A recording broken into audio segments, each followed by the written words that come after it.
Hello students, तो अब हम जाने वाले हैं gradient and its various types.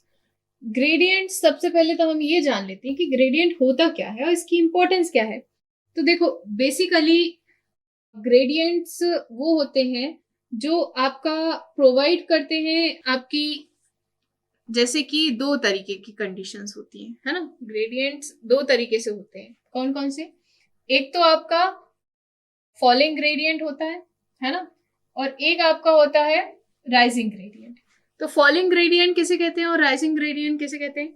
तो मान लीजिए फॉलिंग ग्रेडियंट और राइजिंग ग्रेडियंट को समझने के लिए हम एक छोटा सा एग्जांपल लेते हैं कि अगर हमें भोपाल आना है, तो जब हम होशंगाबाद से भोपाल आते हैं तो आपने देखा होगा कि ट्रेन कुछ इस तरीके से चलती है ना। तो क्या होता है कि ग्रेडियंट इसलिए दिया जाता है कि अगर आपने यहाँ पर थोड़ा सा फॉल दे दिया, तो जब हम फॉल देते हैं, इतना सारा फॉल नहीं रहता है, ऐसा फॉल दोगे तो ट्रेन पता नहीं कहाँ चली जाएगी, है ना। तो बहुत ज्यादा स्लाइड फॉल और स्लाइड राइजिंग रहता है। तो जब हम इस तरीके की राइजिंग देते हैं, तो इस तरीके की राइजिंग देने के पहले आप थोड़ा सा फॉल दे दोगे। और ये फॉल क्यों दे रहे हो? ये फॉल इसलिए दे रहे हो जिसमें आपकी ये जो ट्रेन है इसकी स्पीड को आप क्या कर सको, एनहेंस कर सको। जब यहाँ पे स्पीड एनहेंस हो जाएगी, तो जब ट्रेन यहाँ से यहाँ आएगी आपके आपके कोई भी हिली एरिया में, तो जब यहाँ से आपकी स्पीड मेंटेन हो गई और यहाँ पे ऊपर चढ़ रही है, तो इजीली आपकी ट्रेन ऊपर चढ़ जाएगी, है ना। तो ये हो जाएगा आपका फॉलिंग ग्रेडियंट और ये हो जाएगा आपका राइजिंग ग्रेडियंट। अब ग्रेडियंट भी अलग अलग टाइप के होते हैं। और जनरली ग्रेडियंट, एक तो ये रीजन हो गया देने का। दूसरा रीजन ये होता है कि मान लीजिए कि आप यहाँ पे प्रॉपर ड्रेनेज देना चाहते हो, तो प्रॉपर ड्रेनेज देना चाहते हो, आपकी जो ट्रेन्स है, ट्रेन्स जाकर के सबसे लास्ट में कहाँ खड़ी हो जाती है? यार्ड्स में खड़ी हो जाती है। फिर उसके बाद पूरी ट्रेन वॉश होती है, उसके बाद वहां से फिर वो निकलती है, बोगीज, है ना, वेगन्स। तो मान लीजिए आपका स्टेशन यार्ड में जाकर के ट्रेन खड़ी हुई, आपने खड़ी करी और आपने थोड़ा सा कुछ, जहां पे आपने कंस्ट्रक्शन करा था वो थोड़ा स्लोपी ग्राउंड था, तो यहाँ पे ड्राइवर आया, उसने आराम से अपनी ट्रेन को यहाँ पे खड़ा करा और वो निकल गया। अब ऐसी कंडीशन होगी तो क्या होगा? आपने यार्ड बनाया, इस तरीके से यार्ड बना दिया। अब धीरे धीरे आपको देखने को मिलेगा अपने आप ट्रेन यहाँ से बैक पुल होके जा रही है ना। जैसे आप गाड़ी में करते हो ना, गाड़ी आपने किसी स्लोपी ग्राउंड में लगा दी, अब आपने प्रॉपरली उसको करा नहीं, बस लगा के चल दी, तो क्या होगा? यहाँ से धीरे धीरे धीरे धीरे गाड़ी नीचे जाने लगेगी, वैसी ट्रेन भी धीरे धीरे धीरे नीचे जाने लगेगी। तो यहाँ पे भी प्रॉपर ग्रेडियंट हमें देना होता है। इसके साथ साथ अगर यहाँ पे ट्रेन खड़ी है, तो बारिश का सीजन भी आएगा, बारिश तो होगी। तो अगर बारिश का सीजन आया, यहाँ पे पानी भरा गया, पता चल रहा है हमारी ट्रेन पानी में खड़ी है, तो यहाँ पे हमें प्रॉपर ड्रेनेज देना होगा। तो ड्रेनेज कैसे दोगे? ग्रेडियंट की हेल्प से ड्रेनेज दोगे। ठीक है। इसके साथ साथ अब अगर आप यहाँ पर, हम चाह रहे थे कि होशंगाबाद से हमें भोपाल आना है, और हमने क्या करा, हम चाह रहे थे कि बिल्कुल स्मूथ ड्राइव मिल जाए हमको, हमें कोई ग्रेडियंट देने की जरूरत ना पड़े। ऐसा पॉसिबल है क्या? अगर ऐसा करना है तो पता नहीं कितनी खुदाई करनी पड़ेगी, कितनी फिलिंग करनी पड़ेगी। That means you are increasing the earth work also. Earth work is directly proportional to your costing. तो if you want to reduce this earth work, अगर इस अर्थ वर्क को कम करना चाहते हो, तो we have to provide some gradient here, है ना। तो कुछ तीन चार चीजें हैं जो आपको यहाँ पे ध्यान में रखना है। अब अगर हम इसी के हिसाब से, जो इसके यूसेज है, जो इसके फंक्शनिंग है, उसी के अकॉर्डिंग हम इसको क्या कर रहे हैं, कुछ तीन चार पार्ट्स में डिवाइड कर रहे हैं। तो सबसे पहला होता है रनिंग ग्रेडियंट, है ना, रनिंग। इसके बाद दूसरा होता है मोमेंटम ग्रेडियंट, अभी हम आगे जानेंगे क्या होता है मोमेंटम ग्रेडियंट। थर्ड होता है पुश ग्रेडियंट, और फोर्थ होता है स्टेशन यार्ड ग्रेडियंट। तो सबसे पहले हम बात करेंगे हमारे रनिंग ग्रेडियंट की। तो रनिंग ग्रेडियंट में जो हम यहाँ पे रनिंग ग्रेडियंट दे रहे हैं, तो अभी इतना तो समझ आ गया कि किस लिए दिया जा रहा है। सडन राइज और फॉल के कारण, सडन राइज और फॉल आ रहा है, तो उसके लिए to maintaining the smooth drive and to maintaining to enhancing the speed of your bogie और द इंजन ट्रेन, हमें यहाँ पे क्या देना है, ग्रेडियंट देना है। कि पहले वो नीचे जाएगा तो ट्रेन का स्पीड मेंटेन हो जाएगी, उसके बाद जब वो ज्यादा आगे तक का डिस्टेंस कवर कर पाएगा, नहीं तो इसकी क्या करना पड़ेगा, ये जो ट्रेन है, अगर ये चलते चलते नहीं चढ़ पाई, क्योंकि आपको भी पता है हालांकि उसमें काफी कैपेसिटी रहती है, काफी सारे बोगीज को वो कवर करके लेके जाती है, मगर जब एकदम से चढ़ाई चढ़ना होता है तो हमारी गाड़ी में भी हमें बहुत ज्यादा रेस डालनी पड़ती है, और स्पीड उस टाइम पे आपको भी पता है काफी कम हो जाती है। तो इसलिए हम लोग इस तरीके का कुछ पार्ट यहाँ पे करते हैं, इसमें यहाँ पे हमारी एफिशिएंसी ट्रेन की भी इंक्रीज हो जाती है। ठीक है, तो इसके बाद अगर हम बात करें कि प्लेन टेरेन में कितना ग्रेडियंट रहेगा, और अगर आपका हिली टेरेन है तो उस टाइम पे आपको कितना ग्रेडियंट देना है। तो अगर हम प्लेन टेरेन की बात करें तो प्लेन टेरेन में बहुत ज्यादा ग्रेडियंट की जरूरत नहीं पड़ती। जैसे जनरली आपने देखा होगा नालियां जो रहती है, नालियों में जो पानी रहता है उसमें आप देखते हो कि उसमें जब फ्लो होता है तो अपने आप वो फ्लो करता जाता है, क्योंकि उसमें भी एक प्रॉपर ग्रेडियंट देके रखा है। मगर नाली का पानी आपके घरों से सीधे कहाँ, सीवेज ट्रीटमेंट प्लांट में ही जाना है, पर यहाँ पे ट्रेन खाली जा नहीं रही है, उसको लौट के भी आना है ना। तो हमें दोनों चीजों का ध्यान रखना है। तो इसलिए अगर प्लेन टेरियन है तो हमें बहुत ज्यादा इसमें ग्रेडियंट देने की जरूरत नहीं है। It was about 150 to 1 and 250 के अप्रोक्स काफी है, इतना सफिशियंट है ग्रेडियंट यहाँ पे देना, है ना, अगर आपका प्लेन टेरेन है। अगर प्लेन टेरेन के बाद अगर आप हिली टेरेन की बात कर रहे हैं तो हिली टेरेन में देखो बहुत रिस्की हो जाता है। अगर वैसे ही वो ढलान है या वैसे ही वो ऊंचाई है, आप उसमें बहुत ज्यादा छेड़खानी नहीं कर सकते, तो इसलिए बहुत ज्यादा आप हिली एरिया में ग्रेडियंट नहीं रखेंगे। इट वॉज समथिंग अबाउट, इससे तो कम ही रखना है ना। इसमें अगर आप 150 तक जा रहे हैं तो इसमें हम 100 टू 1 एंड 150 तक ही जाएंगे, इससे ज्यादा ग्रेडियंट देने की जरूरत है ही नहीं, है ना। तो मुझे लगता है कि आपको ये दोनों चीजें समझ आई होंगी। तो ये तो हमने समझ लिया कि रनिंग के टाइम पे क्या क्या कैसे कैसे ग्रेडियंट हमें प्रोवाइड करना है और कब कब देना है और कितना देना है। अब इसके बाद हम नेक्स्ट चलते हैं मोमेंटम ग्रेडियंट पे। अब देखो मोमेंटम ग्रेडियंट क्या करता है जनरली, अगर हम मोमेंटम ग्रेडियंट की बात करें तो इसको हम रनिंग ग्रेडियंट में जो मोमेंट क्रिएट करने का काम कर रहा है उसको हम मोमेंटम ग्रेडियंट कर, है ना। जैसे कि यहाँ पे हमने एक रनिंग ग्रेडियंट दिया, और रनिंग ग्रेडियंट इस तरीके से दिया कि इसकी जो स्पीड थी, है ना, जो भी इसका 120 किलोमीटर पर आवर से चल रही थी, तो इसकी स्पीड को हमने इंक्रीज कर दिया।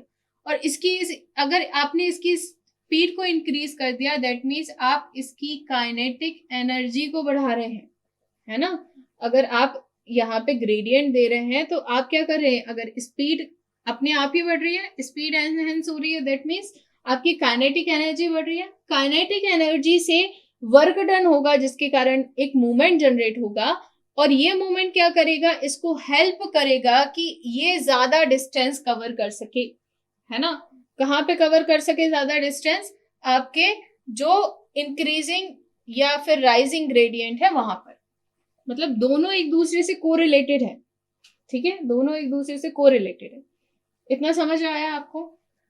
अगर हम मोमेंटम ग्रेडियंट की बात करें तो मोमेंटम ग्रेडियंट जनरली कहाँ पे दिया जाता है, जहां पे आपको सडन स्लोप हो वहां पे देना है। और देखो यहाँ पे कोई भी स्टॉपिंग साइन नहीं रहेगा, ऐसा नहीं होगा कि आपने यहाँ पे फॉलिंग ग्रेडियंट दे दिया और यहीं पे लगा दिया लो रुक जाओ, यहाँ ऐसी पॉसिबिलिटी नहीं होगी, है ना। तो जनरली हमें मूवमेंट को इंक्रीज करना है तो हम एक ऐसा ग्रेडियंट देंगे जो हेल्प करेगा उसको एनहेंस करने में, to cover the further more distance, ठीक है। तो वही है, काइनेटिक एनर्जी कन्वर्ट हो जाएगी आपकी वर्क डन में, और ये वर्क डन एक मोमेंटम थ्रस्ट देगा जो ट्रेन को आगे तक मूव करवा पाएंगे। तो हिली एरिया में जनरली आपको मोमेंटम ग्रेडियंट देना पड़ेगा। हिली एरिया हुआ, वैलीज हुआ, है ना, जहाँ पे ये हमने देखा था हिली एरिया है, ये वैलीज है, वैलीज में भी यही कंडीशन बनेगी, एकदम से ढलान है फिर एकदम से ऊंचाई है, तो यहाँ पे भी हमें देना होगा, ठीक है। इसके बाद अगर हम बात करें पुशर या फिर हेल्पर ग्रेडियंट, पुशर या हेल्पर ग्रेडियंट की मतलब ये होता है कि भाई हमें चढ़ना है चढ़ाई, कहाँ चढ़ना है हमको, चढ़ाई चढ़ना है, ठीक है। अब चढ़ाई चढ़ना चाहते हैं, वो हिल पे भी हो सकता है, वैली की भी राइजिंग हो सकती है, दोनों जगह की हो सकती है। अब हमें ऊपर चढ़ाई चढ़ना है, अब ऊपर चढ़ाई चढ़ना है, हमारी जो टेरेन है वो इस तरीके की नहीं है कि वो सडन हम उसमें डाउन स्लोप या इंक्रीजिंग स्लोप दे सकें या इस तरीके से मेंटेन कर सकें।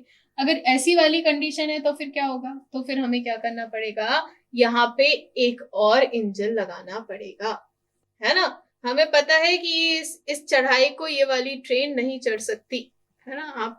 आप वीडियो में भी देख सकते हो उसको, तो आपको समझ आ रहा है कि हाँ ये चढ़ाई है। अब इस चढ़ाई पे अगर ट्रेन नहीं चढ़ पा रही, तो अगर ट्रेन इस चढ़ाई पे नहीं चढ़ पा रही तो इसको किसकी जरूरत पड़ेगी, एक एक्स्ट्रा इंजन की जरूरत पड़ेगी। तो हम क्या करेंगे, इसमें एक और इंजन अटैच कर देंगे। अब ये दोनों इंजन मिल करके इस ट्रेन को पुश करके कहाँ ले जाएंगे, ऊपर लेकर के जाएंगे, ठीक है। तो जनरली इसमें भी कुछ थोड़ा शॉर्ट ऑफ ग्रेडियंट्स हम लोग देते हैं, इसलिए देते हैं कि हम जानते हैं कि यहाँ पे बहुत ज्यादा ग्रेडियंट नहीं दे पा रहे हैं, तो एक्स्ट्रा किसी इंजन की जरूरत पड़ेगी फॉर पुशिंग। तो इस ऐसे टाइम पे जो ग्रेडियंट दिया जाता है उसको हम कहते हैं हेल्पर ग्रेडियंट या पुश ओवर ग्रेडियंट। और ऐसा हुआ भी है। आप अगर यहाँ पे वेस्टर्न घाट जाते हैं तो वेस्टर्न घाट में आपको जो वहां पर ग्रेडियंट उन लोगों ने दिया है वो 1:37 दिया है, ठीक है, फॉर वेस्टर्न घाट। अब देखो ये डिपेंड करता है कि भैया गेज कौन सा है, इसके ऊपर भी डिपेंड करेगा। अगर ब्रॉड गेज है तो 1:37 तक दे सकते हो, है ना। अगर ब्रॉड गेज की जगह नैरो गेज है तो इसमें आप नैरो गेज में ये नहीं दे सकते। अगर नैरो गेज में आपको भी पता है छोटी सी ट्रेन चलती है, बेचारी छोटी नन्ही मुन्नी जान, हाँ क्या करोगे उसके साथ, ऐसा नहीं कर सकते ना हम। तो अगर हमें नैरो गेज की बात करें तो हमें इसमें ग्रेडियंट रिड्यूस कर देना पड़ेगा, क्योंकि बड़ी ट्रेन है, ज्यादा पैसेंजर्स हैं, छोटी ट्रेन है, कम पैसेंजर्स हैं, नैरो गेज है, छोटी लाइन की ट्रेन जो कहलाती हैं। तो नैरो गेज है, जैसे कि आप यहाँ से दार्जिलिंग जाएंगे तो दार्जिलिंग में जो ट्रेन मिलेगी आपको, वो आपको नैरो गेज की ट्रेन मिलेगी, है ना। वेस्ट बंगाल, उड़ीसा वगैरह में यूज होते हैं नैरो गेज बहुत सारी जगह। तो 1:25 आप ग्रेडियंट किसके लिए देंगे, नैरो गेज के लिए देंगे। अब इसके बाद नेक्स्ट हम बात करते हैं स्टेशन यार्ड की। तो स्टेशन यार्ड में वही कि अगर आप ट्रेन ले जा करके वहां पे खड़ी करते हो, क्या होता है जनरली जो आपकी ये जो वेगन्स रहते हैं, कौन से वाले, जो मटेरियल कैरी करते हैं, अगर आपको ऑयल की सप्लाई करनी है, चारकोल की सप्लाई करनी है, फर्दर कोई ऐसी चीजें हैं और भी ऐसा मटेरियल है जिसको बल्क में लेकर के जाना है एक पार्ट से दूसरे पार्ट तक, तो अगर हमें यहाँ से इंदौर जाना है या भोपाल जाना है, गुजरात जाना है या कहीं और जाना है, तो हम लोग क्या करेंगे कि ये जो हमारा जो भी आपका आइटम है ये ले जा करके हम कहाँ पे खड़ा कर देंगे, स्टेशन यार्ड्स में खड़ा कर देंगे। स्टेशन यार्ड से ये पूरा के पूरा वहां पे सारी चीजें उतर जाएंगी और उसके बाद ट्रेन आगे बढ़ जाएगी। तो अब जब आप यहाँ पे ले जाकर के खड़ा करेंगे तो उस टाइम पे आपको क्या करना पड़ेगा, यहाँ पे कुछ ना कुछ ग्रेडियंट प्रोवाइड करना पड़ेगा, है ना। और ये जो ग्रेडियंट प्रोवाइड करेंगे ये दो रीजन से रहेंगे। पहली चीज कि हम जो यहाँ पे ट्रेन खड़ी कर रहे हैं उसमें बैक पुश या बैक पुल ना हो, ठीक है। दूसरा चीज, अगर यहाँ पे ट्रेन हम खड़ी कर रहे हैं तो इसमें प्रॉपर ड्रेनेज मिल सके। तो ये दोनों चीजें, दोनों लिमिटिंग हमें ध्यान में रखनी होगी। अब अगर आप यहाँ पे ग्रेडियंट की बात करें तो इसमें भी कुछ लिमिटिंग है, हर चीज में लिमिट है ना। तो आपको ध्यान में रखना है कि जैसे जैसे आप अगर एक नॉर्मल लेवल पे किसी चीज को खड़ा कर रहे हो तो ग्रेडियंट ज्यादा दे सकते हो, अगर प्लेन लेवल पे। अगर आप हिली में जा रहे हैं तो ग्रेडियंट उस हिसाब से आप कम करते जाएंगे। तो स्टेशन यार्ड है, मतलब ऑब्वियस सी बात है कि जो भी आपका अलाइनमेंट रहेगा वो कैसा रहेगा, प्लेन ही रहेगा। तो इसमें कुछ मैक्सिमम मिनिमम लिमिट्स रहेंगी। तो अगर हम ड्रेनेज के लिए अगर कोई आप ग्रेडियंट देना चाहते हैं तो मैक्सिमम ग्रेडियंट रहेगा 1:1:400, और अगर मिनिमम की बात करें तो 1:1000 रहेगा, है ना, फॉर प्रॉपर ड्रेनेज। ये ड्रेनेज के लिए आप दे रहे हैं कि पानी ना भरा है, ठीक है। आई होप कि आपको सारी चीजें समझ आई होंगी। Thank you for watching.